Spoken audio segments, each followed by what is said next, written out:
This is how you completely embarrass yourself in front of millions of people. I'm one of the most decorative champions. I truly, full-heartedly believe I'm the best bantamweight in the world.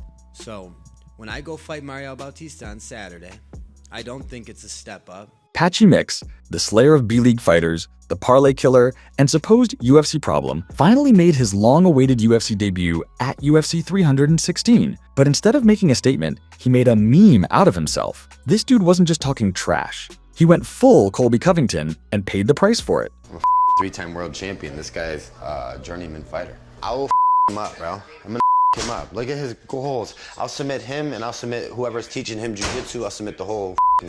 That's not confidence. That's a man asking the MMA gods to humble him. And boy, did they deliver. You're about to witness one of the most brutal reality checks in recent memory. And weirdly, it was kind of beautiful to watch. Now look, I've seen plenty of guys come into the UFC with hype. Some rise to the occasion and become legends. Some get absolutely smoked on their first night. But this was cinema. Patchy shows up with a 20-1 record, former Bellator champ who made his name choking people out, a real submission artist who dominated everyone they put in front of him. But instead of letting his skills do the talking, he goes full keyboard warrior in real life. Called Mario Bautista a journeyman fighter, which is basically saying you're not that good and never will be. Yeah, I don't know. This whole week and the things he's been saying has just kind of been making me laugh. You know, he just kind of seems like an angry guy for some reason.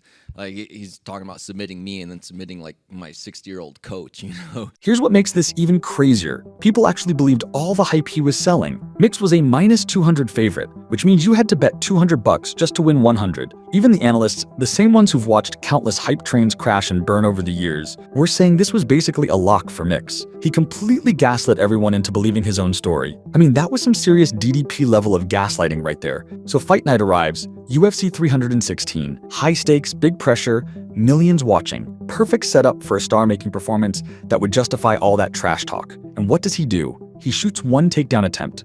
Just one. Gets stuffed like a turkey on Thanksgiving. And that's it for his ground game. He completely abandons the very thing that made him elite in the first place. This guy's supposed to be a grappling monster who has submitted legitimate killers. But instead, he decides to go toe-to-toe in a kickboxing match against a dude who's been perfecting his boxing in the UFC for years. Landed 173 clean strikes while Mix was out there looking lost. Patchy looked like he'd been in a car crash by the end of it, moving in slow motion, just eating jabs like they were gummy bears at a movie theater. All three judges scored it for Mario without any doubt. It wasn't just a loss. It was a complete dismantling of everything Mix claimed to be. Patchy Mix didn't move his head. I moved my head more watching the fight on behalf of Patchy Mix than Patchy Mix moved his head within the fight. A judge Saudi Amato gave a round to Patchy Mix. Absolutely disgraceful. That might be one of the worst UFC debuts compared to what we expected coming in terms of talent. And then the saddest part about it was, in the third round, he would land a couple of decent shots and go, come on then, and start lifting his hands up, like for a moral victory, like, yeah, I'm doing something. If somebody would have told me, oh yeah, Patchy Mix actually got into a car accident. He was crossing a road when Ngannou was coming by.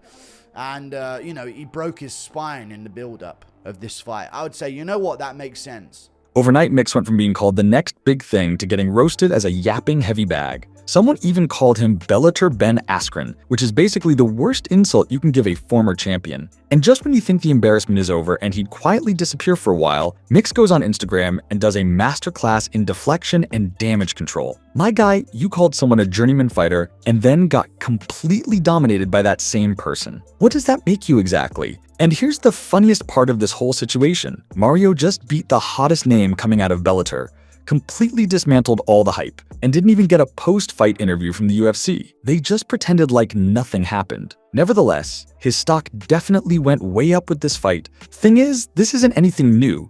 We've seen this exact story play out before. Patricio Pitbull, Michael Chandler, Ben Askren, all of them struggled with their UFC career. Sure, you can blame old age, but plenty of lesser-known Bellator fighters joined the UFC in their prime and couldn't stick around. We've seen it happen before when you come from, the smaller shows and get to the UFC.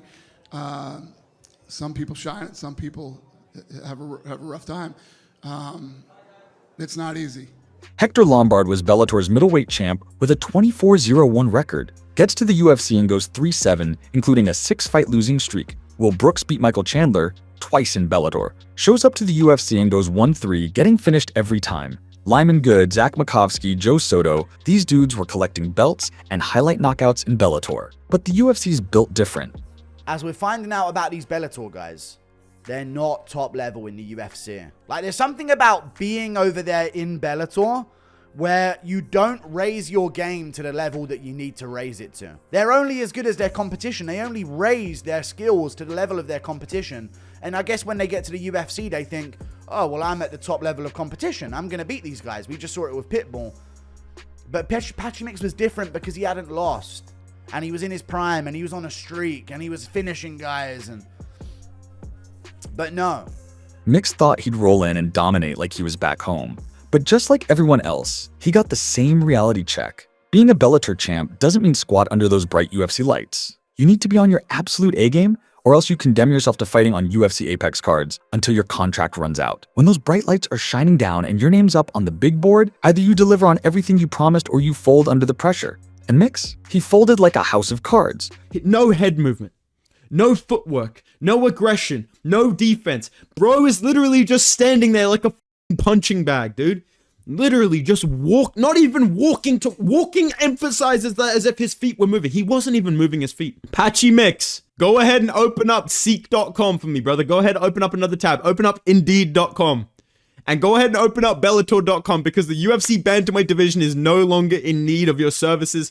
Get this guy the fuck out of here. How do you get styled on by fucking Mario Batista? Grapplers like him usually come into the UFC and dominate right away because grappling and wrestling translates so well in MMA. But when he abandoned his game and tried to strike like he was prime Alex Pereira, it was over before it even began. It's not just about being good at fighting. It's about staying composed when the pressure hits. It's about adjusting your game plan when things aren't going your way.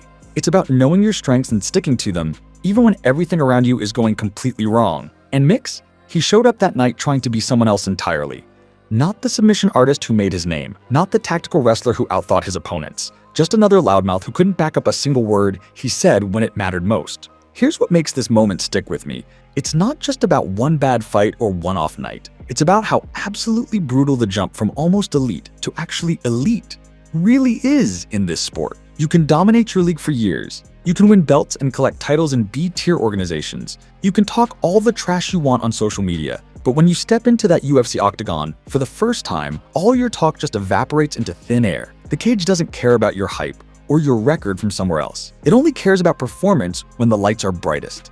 If you're into these kinds of fighter breakdowns and watching brutal wake-up calls happen in real time, go ahead and hit that subscribe button. We've got another breakdown coming, and trust me, it might be even more painful to watch than this disaster. Drop a comment down below and let me know what you think. Do you believe Patchy can actually bounce back from this loss? Or is he just another name that's going to end up on the long list of fighters who completely folded under the UFC spotlight?